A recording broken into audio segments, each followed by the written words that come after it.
Bon les amis, il est enfin temps de se poser entre quatre yeux et en prenant un petit peu aller 5, 10, 15 minutes pas plus pour parler de cette finale de Copa del Rey entre le Real et le Barça qui bien sûr me laisse du seum en travers de la gorge, évidemment. Hein. Là actuellement je suis en plein road trip avec mes potes en Écosse, donc c'est aussi pour ça que je vous ai pas fait la vidéo directement et que vous avez la qualité téléphone et que je peux pas vous faire l'analyse tactique, etc. Mais tu vois, j'ai quand même le seum parce qu'il s'est passé énormément de choses qui m'ont déplu, que ce soit avant, pendant et après le match. Et vous inquiétez pas, on va dire les termes, on va débriefer tout ça en 10-15 minutes, pas plus. Et d'ailleurs, merci à ceux qui voulaient que je passe les 100 000 abonnés dans la défaite. On va bientôt passer les 100 000, merci à vous. Mais dans la défaite, j'ai encore plus le seum. Parce que d'un côté, je suis content, de l'autre côté, je suis pas content. Mais si je peux résumer vite fait ma façon de penser maintenant, bah simplement, le football a gagné. L'équipe qui a le plus joué au football, qui a le plus été respectueux envers le football, a gagné, finalement. Mais ça, depuis le début de saison. Donc, tu vois, le Barça, l'année dernière, nous, on a fait carton plein contre eux, et en prenant en plus derrière la Liga et la Ligue des Champions, eux, ils font carton plein, ils nous ont pris la Supercoupe d'Espagne, ils ont pris la Copa del Rey, donc 2 finales gagnées contre le Real, 3 classicos gagnés de suite, et peut-être 4 avec le prochain en Liga, où eux, ils ont juste à faire un match nul pour s'assurer quasiment le titre à 4 journées de la fin. Donc eux, la Liga, elle est quasiment en poche, la Copa del Rey est déjà en poche, la Supercoupe est déjà en poche. Ils ont déjà un trophée majeur, tu vois. Et potentiellement 2. Et après la Ligue des Champions, bah ils se débrouilleront, sachant que l'Inter Milan a perdu ce week-end contre la Roma, ils sont pas au top de leur forme. Donc tu vois, ils ont une chance en 4 jours d'enterrer l'Inter et après de s'assurer une finale peut-être contre le PSG ou Arsenal dans pas longtemps. Donc le Barça fait vraiment une belle saison. Mais parce qu'ils jouent bien, avec un effectif qui tourne bien, il y a en tout cas qui ont respecté le football un maximum sous Hansi Flick, tandis que le Real d'Ancelotti, c'est sabordé. A attendu le mois d'avril pour jouer en 4-4-2, qui est quand même son schéma préférentiel qui marche le mieux. Mais ce mois d'avril, il a aussi mis en évidence beaucoup de joueurs qui doivent quitter le club. Mais vous inquiétez pas, on va parler de tout, tu vois. On va parler de tout. Mais franchement, ce match, il me laisse un goût amer. Parce que de base, j'y croyais pas à la victoire finale, vu la forme du moment qu'on a par rapport au Barça. Mais le pire, c'est quand on te donne l'espoir que tu peux gagner, parce que tu gagnais 2-1 et qu'il restait 10 minutes, et finalement, t'arraches cet espoir. Et que tu perds avant les tirs au but, tu vois. Là, c'est quelque chose qui m'a détruit. Je vous le dis vraiment, ça m'a mis le seum, tu vois. J'ai pas fait le débrief parce qu'entre les mauvaises connexions, entre la campagne, etc., avec la 5G, ça passe pas forcément beaucoup. Mes potes voulaient dormir aussi parce que c'était quand même tard, tu vois. Mais j'avais le seum. Et honnêtement, je préférais parler à froid plutôt que parler à chaud pour pas dire des choses que je regretterais, tu vois. Évidemment. Parce qu'on est quand même sur internet, faut quand même rester mesuré évidemment, tu vois, mais j'avais quand même le seum sur beaucoup de choses, et notamment déjà pour parler du seum de ce qui s'est passé à l'avant-match, c'est la conférence de presse qui a entraîné toutes les polémiques. Est-ce que le Real allait jouer la finale ou pas? Évidemment qu'ils allaient la jouer, parce que c'était à aucun moment remis en question par rapport à ce qu'ils disaient dans les médias, qu'ils allaient jouer ou pas le match. Jamais ils allaient remettre en question de jouer le match. Parce que dans tous les cas, dans l'histoire de la Coupe espagnole, ça s'est arrivé que 2 fois dans l'histoire que le vainqueur a gagné sur tapis vert, et c'est pas le Real qui allait leur offrir une 3e occasion dans l'histoire que ça arrive. Encore moins contre le Barça dans un classico, sachant que la Copa, c'était la seule coupe pour sauver ta saison avec un trophée majeur, parce que bon, le petit mondial des clubs et la super coupe d'Europe, c'est pas un trophée majeur, et le nouveau mondial des clubs à la fin, c'est pas un trophée majeur. On est d'accord, c'est juste un truc pour la FIFA pour gagner de l'argent, et terminé. Et en plus, tu pouvais empêcher le Barça de faire le triplé. Bon, malheureusement, la mission est avortée, ce qui fait une double honte par rapport à toutes les polémiques, et par rapport au fait que maintenant, autant tous les supporters du monde entier sont contre le Real, mais toutes les institutions sont contre le Real. L'UEFA, la FIFA, la Fédé espagnole, la Liga et maintenant les arbitres sont contre le Real. Pour vous remettre dans le contexte, pour ceux qui n'ont pas trop compris, t'avais De Burgos, l'arbitre principal, et ses adjoints qui étaient à la conférence de presse d'avant-match, et on leur a posé la question, est-ce que vous êtes affecté négativement par tout ce qui se passe avec Real Madrid TV, qui fait des vidéos sur les arbitres tous les week-ends, et notamment qui en a encore fait une sur vous.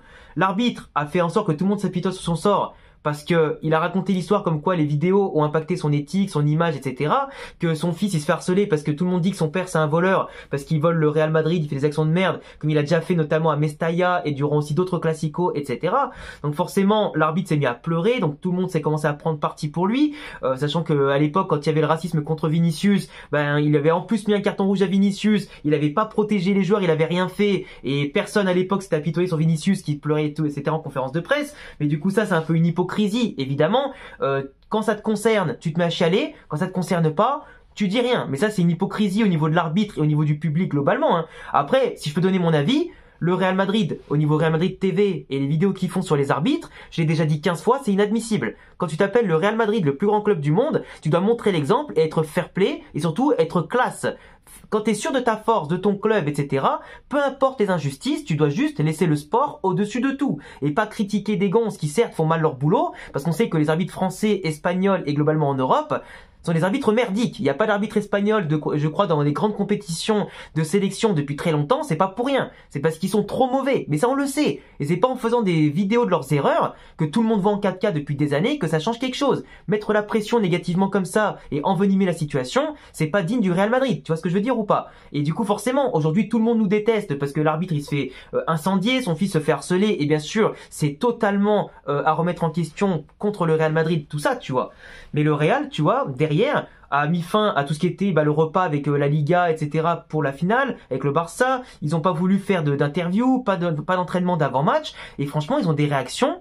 Alors certes, c'est assumé, parce qu'ils vont au bout des choses. Ils ont essayé bien sûr de faire changer les arbitres. Mais ça, c'est normal de faire changer les arbitres. Les mecs, ils se mettent à pleurer. L'autre, il te dit qu'ils vont prendre des sanctions contre Real Madrid TV et le Real Madrid. Ils parlent pas un seul moment du Barça qui a porté plainte contre le calendrier et même contre les arbitres aussi, dans des différentes déclarations, etc. Ils parlent que du Real. Donc forcément, dans une finale de Copa del Rey, Real-Barça, tu sais qu'ils vont prendre parti pour l'un ou pour l'autre, dans tous les sens, entre la pression et ce qu'ils ont fait comme déclaration.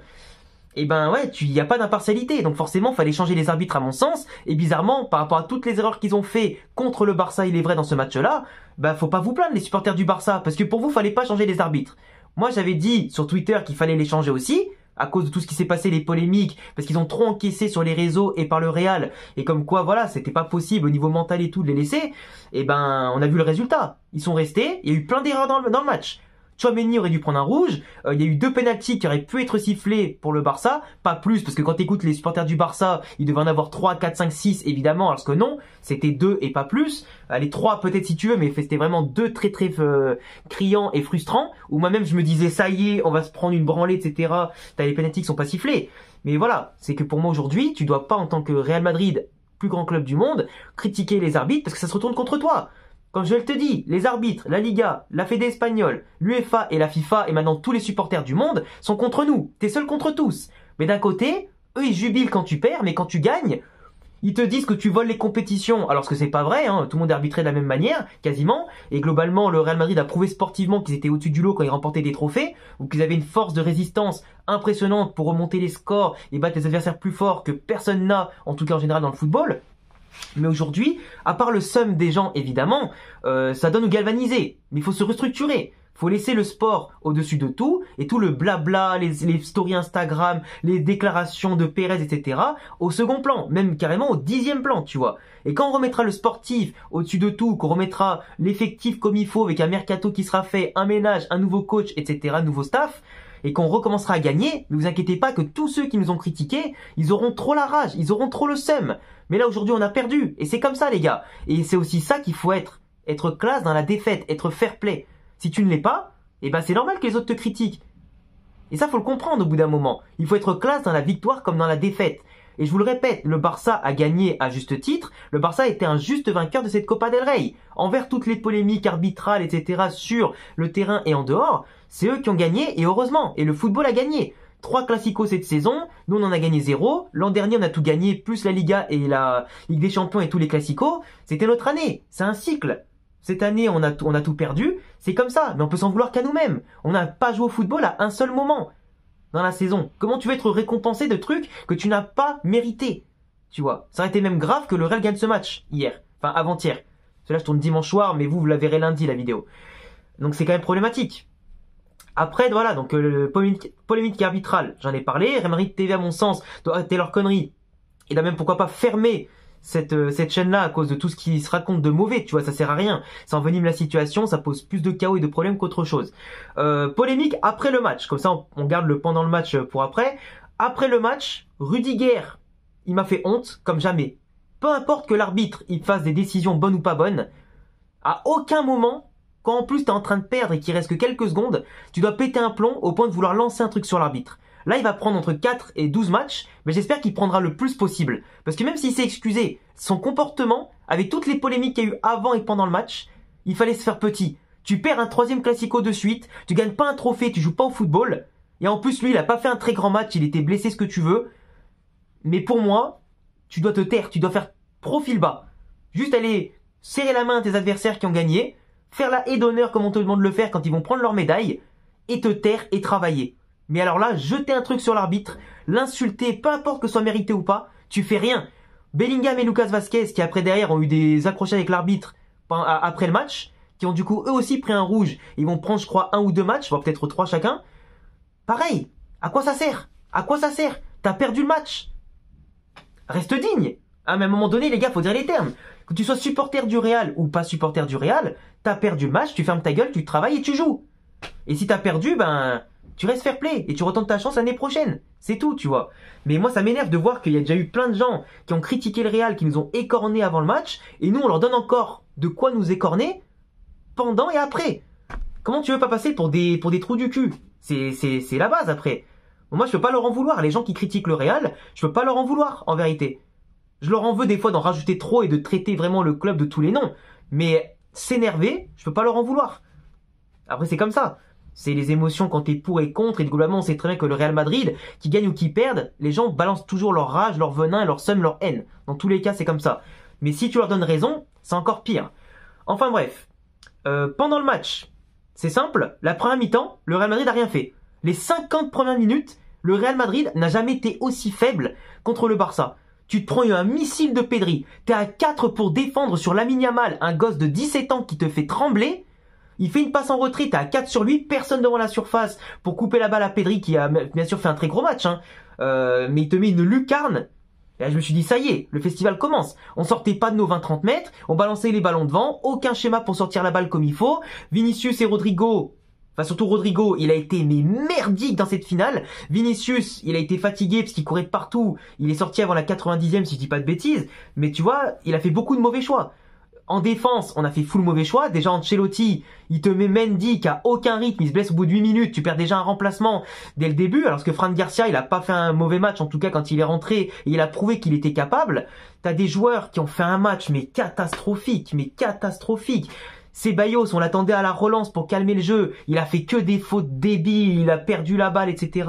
Un nom incalculable 2 fois, des balles nulles à chier, tu vois.